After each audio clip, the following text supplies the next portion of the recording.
843 Lok Sabha ಸೀಟ್ಗಳು declare ಆಗುತ್ತಂತೆ. ಅಲ್ಲಿಂದ ಇಲ್ಲಿವರೆಗೂ ಕೂಡ ಸತತವಾಗಿ ಜನಸಂಖ್ಯೆಯ ಆಧಾರದ ಭಾರತ ದೇಶ 140 ಕೋಟಿಯಷ್ಟು ಜನಸಂಖ್ಯೆಯನ್ನ ಹೊಂದಿದೆ.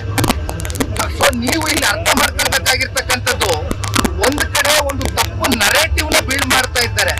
ಉತ್ತರದಲ್ಲಿ ಜಾಸ್ತಿ ಸೀಟನ್ನ ಕೊಡ್ತಾರೆ, ದಕ್ಷಿಣಕ್ಕೆ ಅನ್ಯಾಯ ಮಾಡ್ತಾರೆ, ಇನ್ನ ಬೇರೆ ಬೇರೆ ಈಸ್ಟ್ ಇರ್ಬೋದು ವೆಸ್ಟ್ ಇರ್ಬೋದು ಈ ಭಾಗಕ್ಕೆಲ್ಲ ಅನ್ಯಾಯ ಮಾಡ್ತಾರೆ. ಈ ರಾಜ್ಯದ ಹಲವಾರು ಕಡೆ ಜನಕ್ಕೆ ಅನ್ಯಾಯ ಆಗುತ್ತೆ ಅಂತಕ್ಕಂಥದ್ದನ್ನ ಕಾಂಗ್ರೆಸ್ನವರು ಅಪಪ್ರಚಾರವನ್ನ ಏನ್ ಮಾಡ್ತಾರೆ.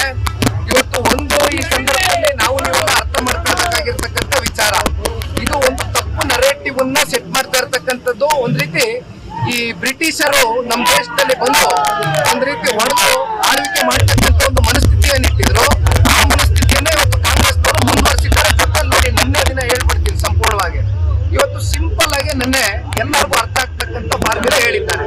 50% ಫಾರ್ಮುಲಾವನ್ನ ಅಪ್ಲಿಕೇಶನ್ ಮಾಡಿದ್ದಾರೆ. 843 ಲೋಕಸಭಾ ಸೀಟ್ಗಳು ಡಿಕ್ಲೇರ್ ಆಗುತ್ತಂತೆ. ಅಲ್ಲಿಂದ ಇಲ್ಲಿವರೆಗೂ ಕೂಡ ಸತತವಾಗಿ ಜನಸಂಖ್ಯೆಯ ಆಧಾರದ ಭಾರತ ದೇಶ 140 ಕೋಟಿಯಷ್ಟು ಜನಸಂಖ್ಯೆಯನ್ನ ಹೊಂದಿದೆ. ಸೊ ನೀವು ಇಲ್ಲಿ ಅರ್ಥ ಮಾಡ್ಕೊಳ್ಬೇಕಾಗಿರ್ತಕ್ಕಂಥದ್ದು, ಒಂದು ಕಡೆ ಒಂದು ತಪ್ಪು ನರೇಟಿವ್ ನ ಬಿಲ್ಡ್ ಮಾಡ್ತಾ ಇದ್ದಾರೆ. ಉತ್ತರದಲ್ಲಿ ಜಾಸ್ತಿ ಸೀಟನ್ನ ಕೊಡ್ತಾರೆ, ದಕ್ಷಿಣಕ್ಕೆ ಅನ್ಯಾಯ ಮಾಡ್ತಾರೆ, ಇನ್ನ ಬೇರೆ ಬೇರೆ ಈಸ್ಟ್ ಇರ್ಬೋದು ವೆಸ್ಟ್ ಇರ್ಬೋದು ಈ ಭಾಗಕ್ಕೆಲ್ಲ ಅನ್ಯಾಯ ಮಾಡ್ತಾರೆ. ಈ ರಾಜ್ಯದ ಹಲವಾರು ಕಡೆ ಜನಕ್ಕೆ ಅನ್ಯಾಯ ಆಗುತ್ತೆ ಅಂತಕ್ಕಂಥದ್ದನ್ನ ಕಾಂಗ್ರೆಸ್ನವರು ಅಪಪ್ರಚಾರವನ್ನ ಏನ್ ಮಾಡ್ತಾರೆ. ಇವತ್ತು ಒಂದು ಈ ಸಂದರ್ಭದಲ್ಲಿ ನಾವು ನೀವೆಲ್ಲ ಅರ್ಥ ಮಾಡ್ಕೊಳ್ಬೇಕಾಗಿರ್ತಕ್ಕಂಥ ವಿಚಾರ, ಇದು ಒಂದು ತಪ್ಪು ನರೇಟಿವ್ ಅನ್ನ ಸೆಟ್ ಮಾಡ್ತಾ ಇರ್ತಕ್ಕಂಥದ್ದು. ಒಂದ್ ರೀತಿ ಈ ಬ್ರಿಟಿಷರು ನಮ್ಮ ದೇಶದಲ್ಲಿ ಬಂದು ಒಂದ್ ರೀತಿ ಹೊಡೆದು ಆಳ್ವಿಕೆ ಮಾಡ್ತಕ್ಕಂಥ ಒಂದು ಮನಸ್ಥಿತಿಯನ್ನು ಇಟ್ಟಿದ್ರು.